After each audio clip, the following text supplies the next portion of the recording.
What's it mean if you fail your hiring process, specifically your background process? Let's discuss.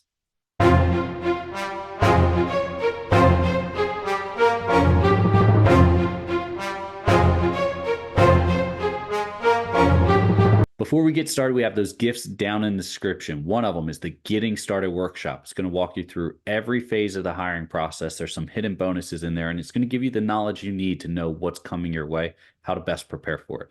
Additionally, is the free coaching call with myself or another instructor or coach.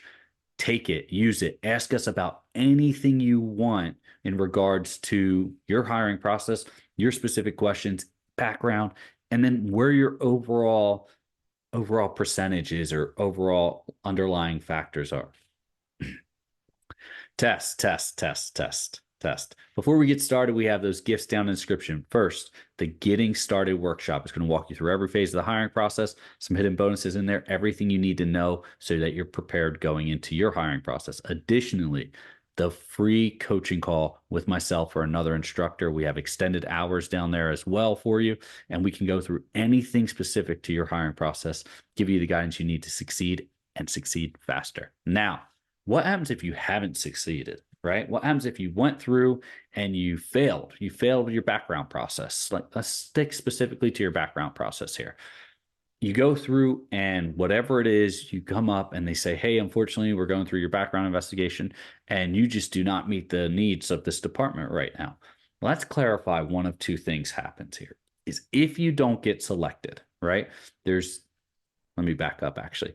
If you don't get hired or moved on through your background investigation, you can have one of two things happen. You can be disqualified, right? Disqualified means, hey, unfortunately, you do not meet our needs, or your background is not the character traits that we're looking for our department, and they DQ you, they disqualify you.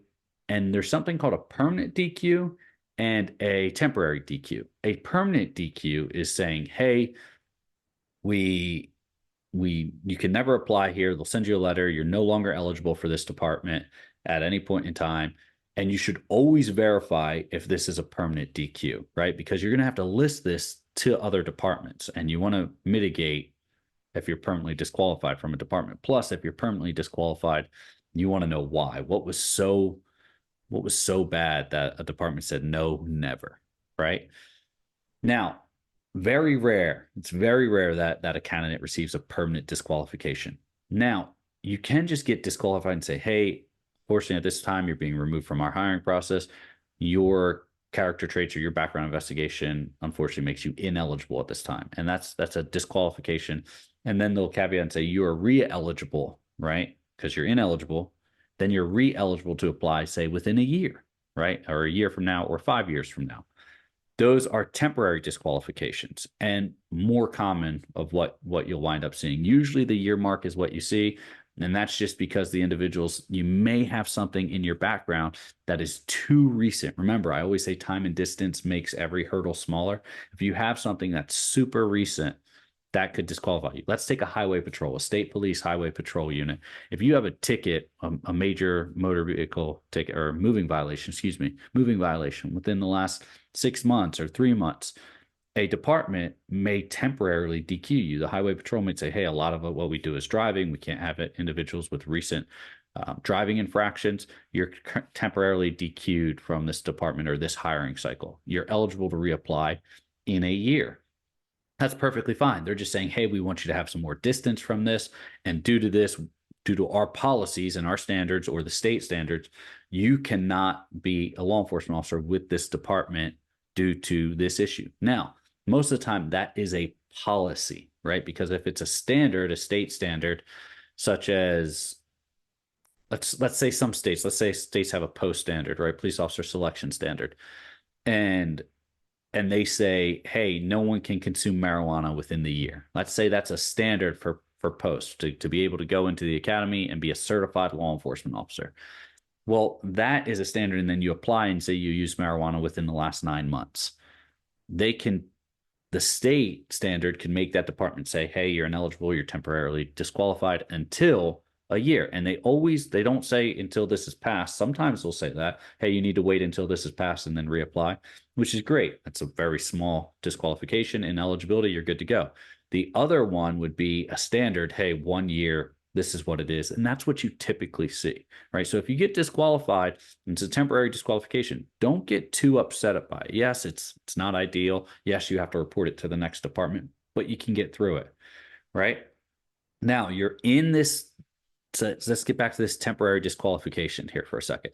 You're in this temporary disqualification. A lot of times individuals in the background process get disqualified is because they misarticulate a situation, such as, oh yeah, I received reckless driving, right? But then on their driving history, they don't have a reckless driving. They have a, you know, improper stop at a stop sign or anything along those lines. That is what I'm talking about articulation, the facts versus elaborating. Be specific, don't elaborate. Hey, have you ever received a motor vehicle violation?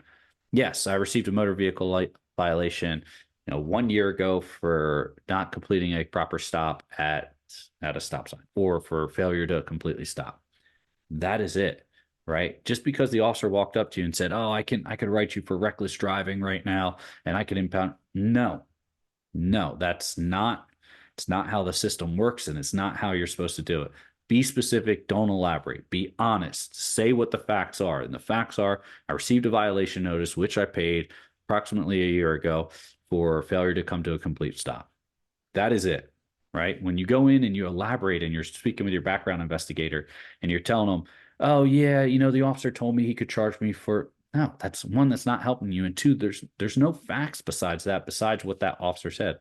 And once again, what do you call a doctor with all C's in med school? Still a doctor, right? What do you call a police officer with all C's in the academy?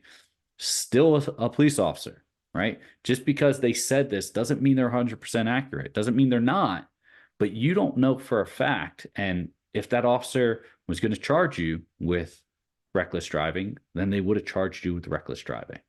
So kind of keep that in mind. So the state winds up setting standards, but then each department winds up setting their own policies and standards for hiring, right? So if we're using that same example of the highway patrol and they say, oh, hey, you can't have any major moving violations. Well, reckless driving would be a major moving violation. Failure to come to a complete stop might not be a major moving violation to them, and they will still move you through. Whereas one will get you temporarily DQ'd for a year, and then the other, right, if you articulate it properly, the facts of what you were charged and the fine you paid, you'll keep moving through the process, right? So that's where it comes into, whether or not most people say, oh, I failed the background process, I'm done, I can never be a law enforcement officer. No, chances are like 90% of my coaching members, when they first get to me, you're just misarticulating yourself. You're getting in your own way. Don't do that, right? Learn to articulate yourself. Be specific. Don't elaborate. Be honest. Stick to the facts.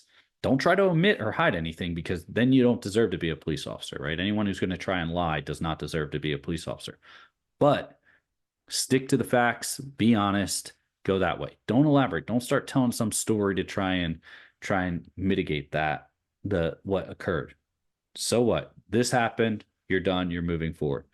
Now, the next aspect is being marked just ineligible, right? So you're in the background process and you don't do a department audit and you apply to a department that you're just ineligible for. Chances are they're going to disqualify you because they have no other actions other than for you to withdraw.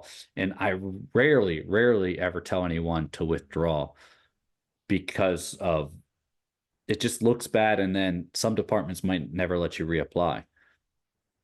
Caveat to that, if you apply to a department where you're ineligible, I would immediately reach out to them and say, hey, I applied. I saw that you had a substance use policy that says no marijuana within the last year. I used or experimented with marijuana, say, one time 9 months ago.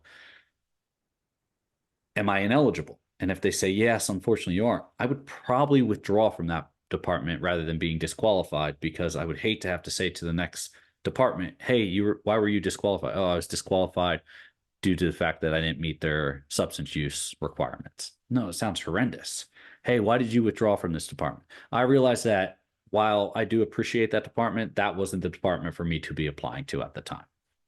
Way better. Way better.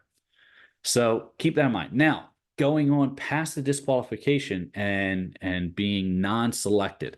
If a department ever tells you no, this is where you want to be. This means that you're going through the process, whether it was, somewhat through the process or towards the end, you're passing everything. However, a department said, hey, at this time, we have other candidates that are just more qualified than you. We're going to non-select you. And even with a non-select, some departments have a policy that you can't apply within 1 year, right? So even if they give you a non-select, but you need it to say non-select, or you need it to say something along those lines. There's at this time, we're no longer moving forward with your application, or at this time, we are considering other applicants. At this time, we are moving forward with someone else.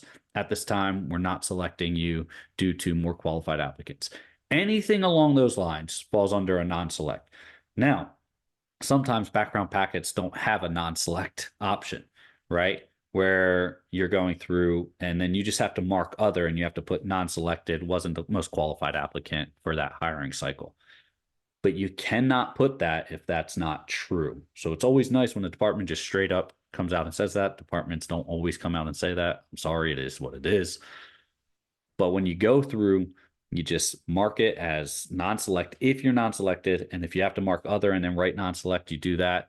For the other aspect of it, though, make sure that if it's a disqualification, don't put non-select. If it says, hey, how far did you make it in the process? Or are you still in the process? And it's going to say currently in a process, on waiting list, ineligible or non-selected or disqualified. You're going to mark disqualified and they're going to say, hey, did not pass the polygraph or did not meet eligibility requirements, whatever it is. Don't lie, because when they find out, I've seen this hurt too many people. When they find out that you omitted that, or that or maybe you don't even list that department, it will hurt you tremendously. So kind of keep that in mind. Those are your couple different avenues when it comes to your background process and being told no in the past, and then how to not let that stop you and keep moving forward. So keep that in mind. Remember, those gifts are down in the description for you. The Getting Started workshop is going to walk you through all the hiring process in addition to those coaching calls. Sign up. We have extended hours. Stay safe, and I'll see you next time.